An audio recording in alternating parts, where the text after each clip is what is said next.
С меня анекдотическая зарисовка, а с вас подписка и лайк. Музыкальные анекдоты смотрите и слушайте на моем канале.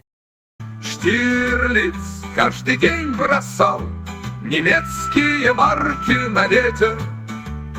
Ветер всегда дул в сторону Советского Союза. Ха-ха-ха-ха-ха-ха-ду. Ветер всегда дул в сторону Советского Союза.